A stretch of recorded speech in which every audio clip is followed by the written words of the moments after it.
Welcome into Northside Territory, Foul Territory Network's Cubs podcast. I'm Sahadev Sharma with my partner, Patrick Mooney. We are your Cubs beat writers over at The Athletic.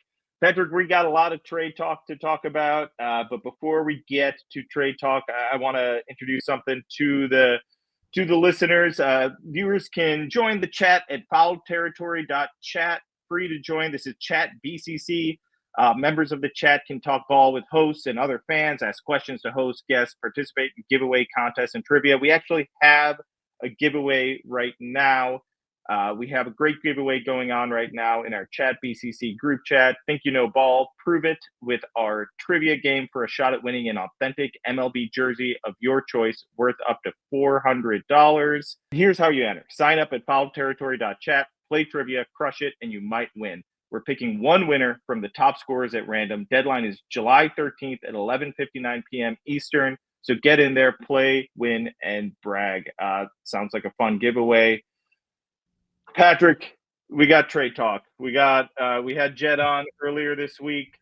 You and I have been doing a lot of digging, a lot of reporting, trying to find out what's going on. Jed wasn't hiding the ball. They're going to be buyers. They want to improve this team. I think we've known that from the start they got off to, and now it's time to identify some names. I think we got where are we at? We're on Friday, All-Star break. The draft ends Monday. I think we may start hearing really, like things may start picking up after that. I think Jed expects it to. Jed told us his phone just went crazy right after the draft, right?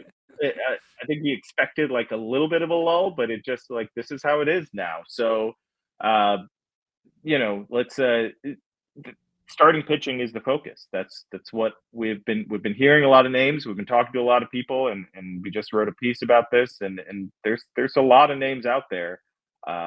Maybe not, Justin Verlander or in the past. What's the past trade? Garrett Crochet wasn't traded at last deadline, but he was a huge name.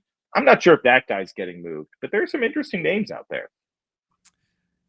Yeah, as we've been thinking about this, it reminded me just how few like really ace caliber pitchers are out there. I mean, you do the Aces project at The Athletic every year, and hearing Jed talk about Justin Verlander in that time period, there aren't many guys out there. The position has been diminished to a certain extent, but I mean, everything we're hearing is like the Cubs think there are multiple ways that they can get better, and this is not some sort of like lowering expectations. It's like there's certain specific areas that they are targeting and they plan to be aggressive on, and I think you've seen like an environment in which it should be like relatively easy for a guy to come in, whether it's a change of scenery guy, whether it's a younger guy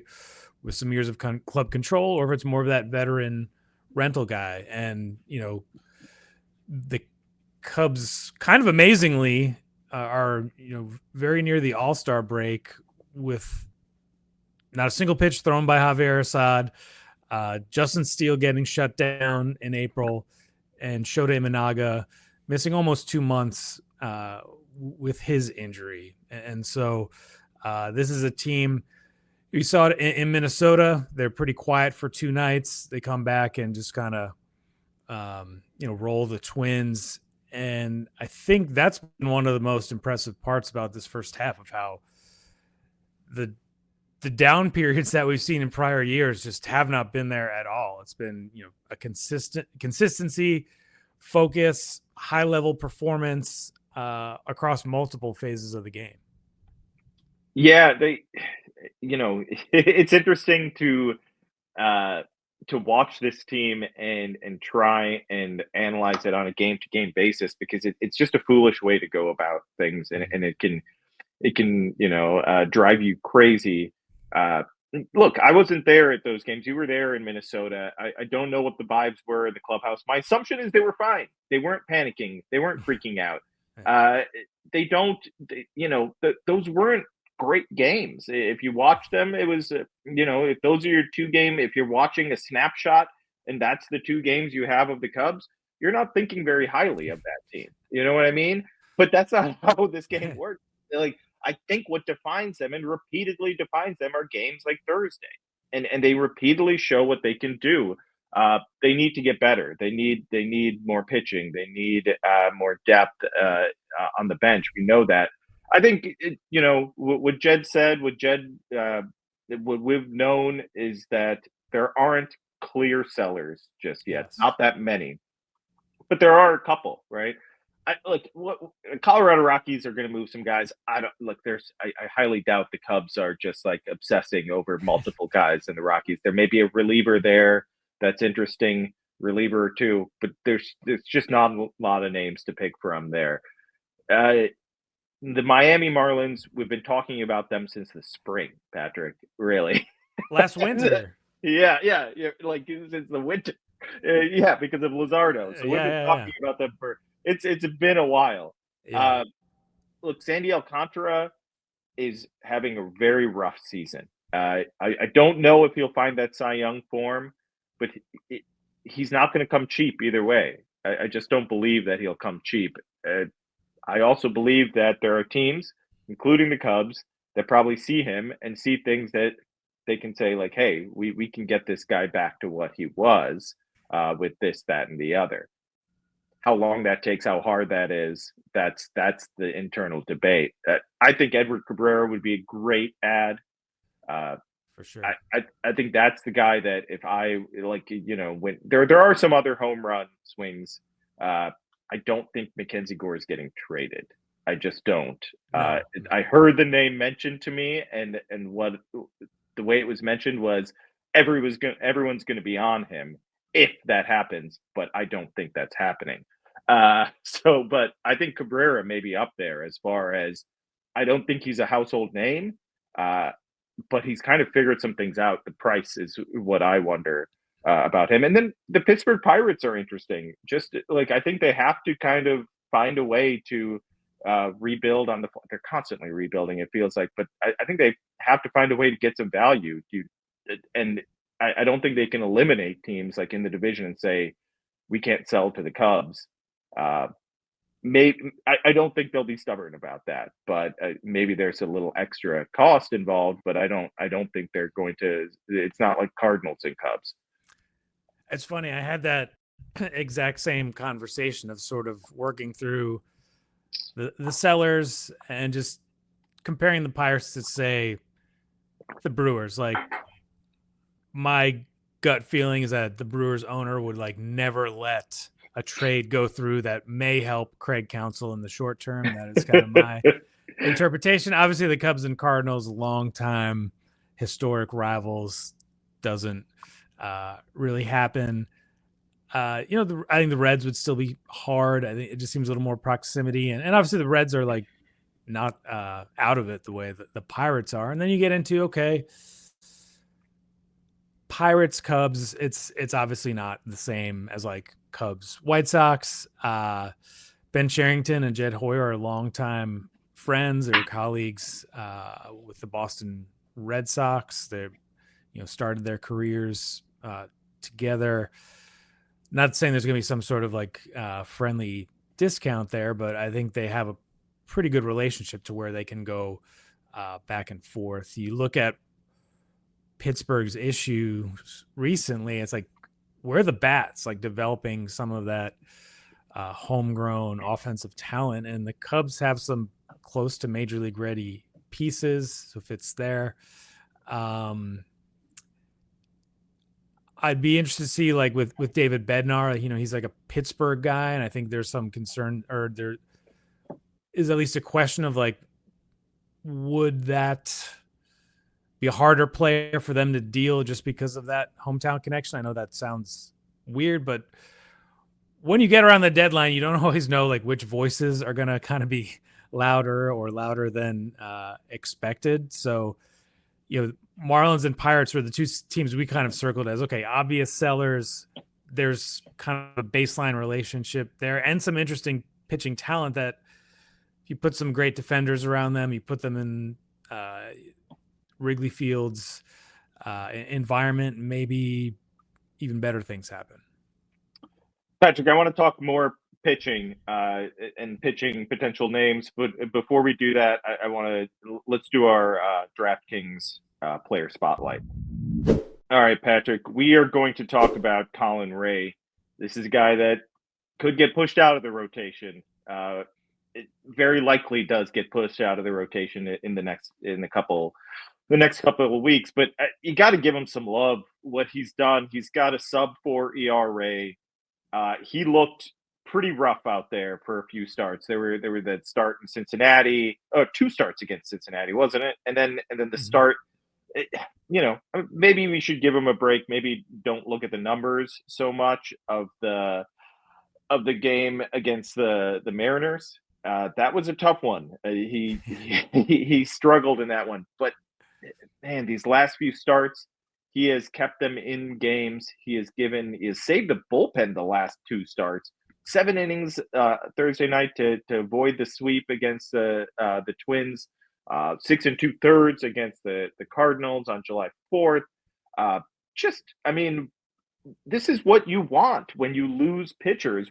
This is what they wanted when they signed him. He's the perfect depth signing, and it looks really good when you sign a guy to say, like, here's a guy that's going to fight for our 5th spot. If he doesn't make it, first injury, he's first man up, and he's eaten innings. He's given you a chance to win. I think that says a lot about the guy and what his job is, and him just doing it. I mean, the classic signing that happens in the middle of the winter, when the Cubs maybe aren't super active or spending at the top of the market, and it's like, that's who we're getting. You know what I mean? But he is not flashy, but he is just very determined, focused, experienced professional, like all of those sort of steady, dependable adjectives apply here. I think him and Counsell sort of communicate the same way. I'm just like, they have that experience together in Milwaukee, both very like plain spoken, direct. And we had written about this, that Counsell basically sketched out the worst case scenario for him before he signed, thinking like, hey, you don't want a guy signing, expect, being sold kind of the rosiest outlook, and then it doesn't happen. But if you go in knowing that there's a decent chance you're going to be in the bullpen to start the year, that there'll probably be times when you have to go back and forth between the rotation and the bullpen, but that the club expects you to make a significant amount of starts over the course of the year, then it's kind of easier to adapt to those roles. And I think you've seen Ray do that extremely well. I think it's why the Cubs signed if they trade for a depth guy in July and you're kind of like, wait, who's this guy? Or like, wasn't he good a couple of years ago, or whatever happened to him? Like, they know what they're doing here. There are things that they look for. There are ways that they coach up their players. And then they have, as Jed said the other day on our show here, Cubs just have a great defense. That makes everyone else look better. Yeah, this is it. I really respect Ray. Listening to him and getting to know him this year is it's easy to respect the guy. 35-year-old who made some slight tweaks, nothing crazy, but moved on the mound, moved on the rubber, did some things with the arm path, and just feels better about the way he's pitching. Obviously had some rough outings, but he's exactly what you need when you're kind of searching for depth and trying to get through injuries. All right, now let's turn it over to producer Jeremy Meyer for our Northside Territory producer pick. Last week, Big Woo returned with a vengeance and took me down. So looking to get back on the horse this week, I'm taking Kyle Tucker to have 2+ total bases tonight against the Yankees at +115. I pay attention when a left-handed slugger plays in New York, and maybe this is just a showcase in front of an off-season suitor should Tucker head to free agency. He is a career 3 for 11 with a home run and a double off of Yankees starter Carlos Rodon. It's Billy Joel night in the Bronx, and for the Northside Territory producer pick, I'm thinking Kyle Tucker is the entertainer and gets 2+ total bases. I put 100 down to win 115 on DraftKings. Sahadev and Patrick, back to you. Download the DraftKings Sportsbook app and use code FOUL. That's code FOUL for new customers to get $150 in bonus bets instantly when you bet just $5.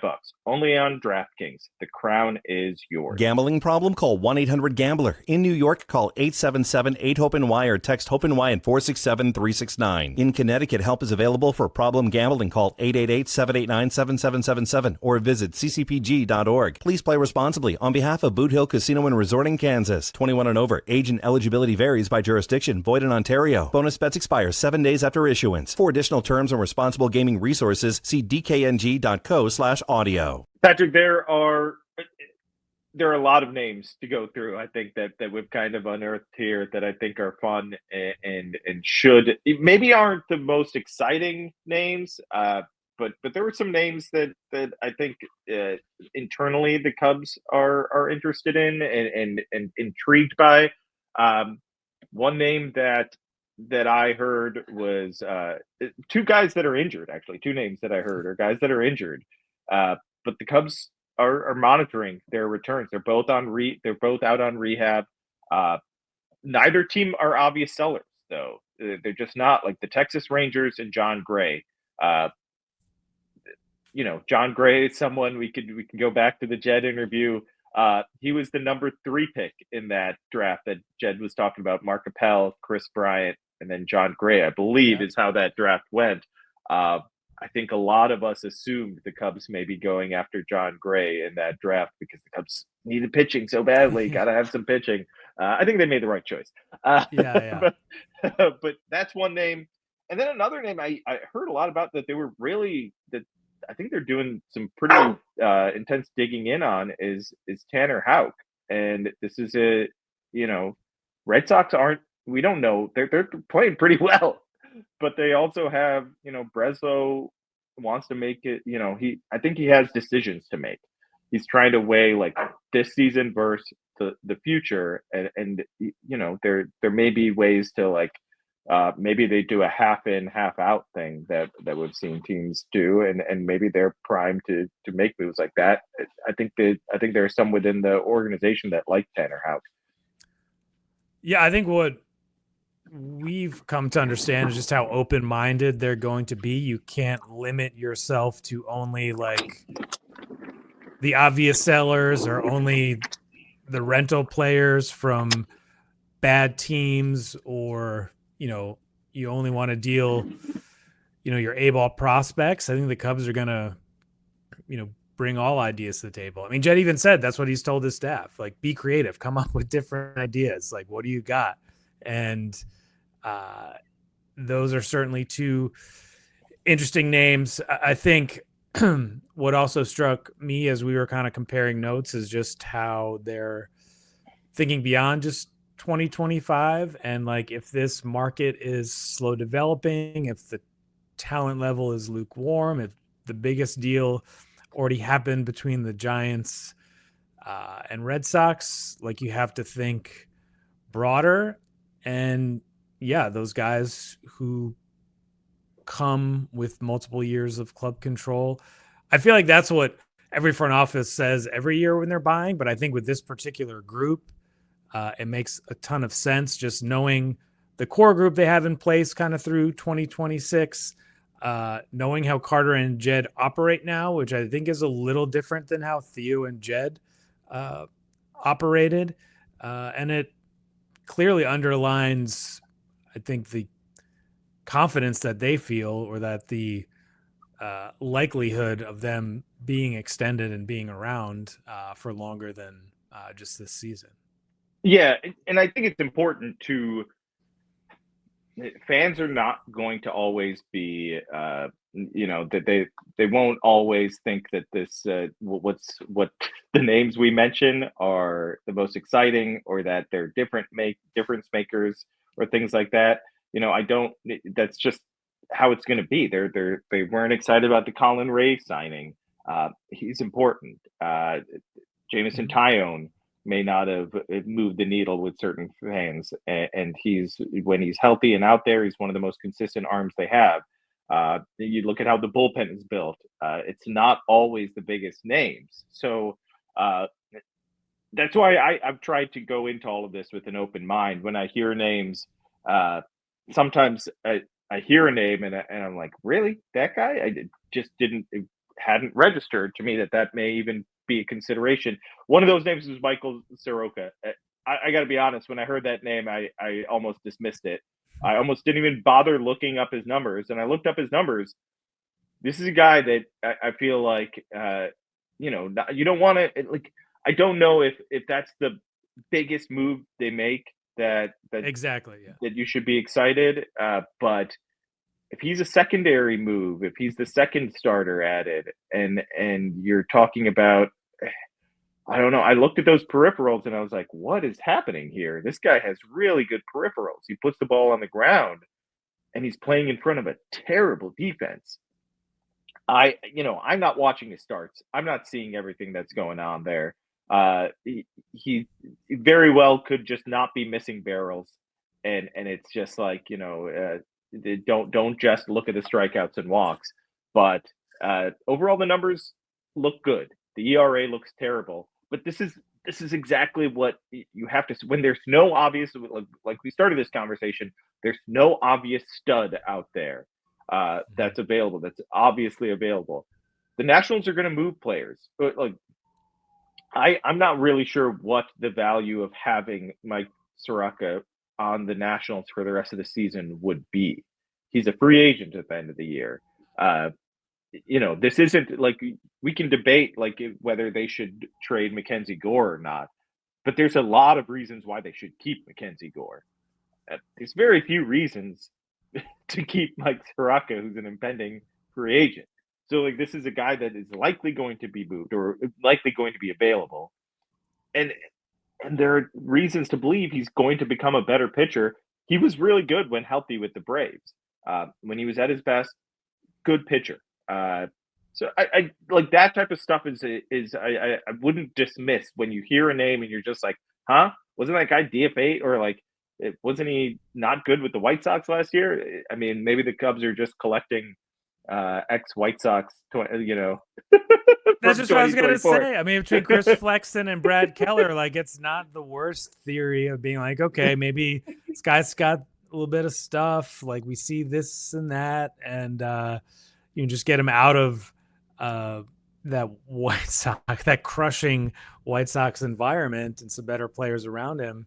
You never know. I mean, I think we're all assuming Washington's interim front office is going to do more than just kind of like basic roster maintenance and administration, and not fully entertain Mackenzie Gore trade proposals. But yeah, I'm with you. Like, this can't be the only move. It can't be like the number one move, but like, the Cubs have done a lot of the heavy lifting already. Like, you're not going to find a better hitter than Kyle Tucker right now. You're not going to find a more dynamic player than Pete Crow Armstrong, for the most part, and like, you're not going to find, better defenders really, like at second base. You're not going to have, many better catching setups once Miguel Maya's healthy. I mean, it's like 3 legitimate major league catchers at that point. And so you can do, if you look at the player pool of, okay, you have a 40-man roster, but maybe they're like 30 guys you'd consider for October. Like, you really want to strengthen up to where you kind of the bottom of your roster and the middle of your roster are a lot stronger, and you have a lot more flexibility, which I think is kind of what we're leading into our kind of next segment here. Yeah, well, let's talk about bench stuff and what they may be thinking there. Let's take a quick break first. AJ, we're in Vegas right now, and I have not had a lot of time to eat during the day. So no. What could we do? I would love a Huel right now. Vanilla Huel would go down perfectly, because when I have to skip meals because I'm too busy doing what you do in Vegas, which is not eat, I need a quick replacement, and Huel is the perfect thing. I'm a chocolate guy myself. It's got the chocolate milkshake vibes to it. If you miss a meal, Huel can be your answer. If you're looking for a big protein boost, Huel can be your answer. So go check it out. Our friends at Huel are part of today's sponsorship. They've got you covered, spelled Huel. That black edition is a complete meal to feel full, focused, and ready for your day. Little prep, basically no prep. Shake it, open it, Huel has sold over 500 million meals around the world, and now it's your turn to try it. So go to Huel.com/foul and get Huel today with the exclusive offer for the FT fam of 15% off for new customers if you use the code, you know it, FOUL. Minimum $75 purchase. Get after it. All right, Patrick, we've both heard some interesting things with regards to the bench. They need more depth, and I think you watch. I think we both kind of like this bench coming into the season. It is not produced like we kind of expected. You just said it. The catching tandem's great. They upgraded their backup catcher. Great job. It's a very good catching tandem. I wouldn't even call Carson Kelly a backup catcher because Miguel Amaya and him were the tandem. Now him and Reese McGuire are the tandem, and we'll see. Miguel Amaya, I think, is on pace to come back sometime soon after the All-Star break. We'll see what happens there. But Vidal Brujan, John Birdie, just not producing well enough. Justin Turner. I think Justin Turner's the big one, right? I think we expected more from him, and he's not fully there. Yeah, and this group of position players have been remarkably healthy, and obviously the Cubs hope that will continue, but hope, as we know, is not really a strategy. And so without that August waivers period, they have to think through, what if this injury happens? What if this guy goes down? And how do they respond in August, September, and October? And I think one thing, this is not picking on Kevin Alcantara at Iowa, is a really nice prospect. He got a cup of coffee last year.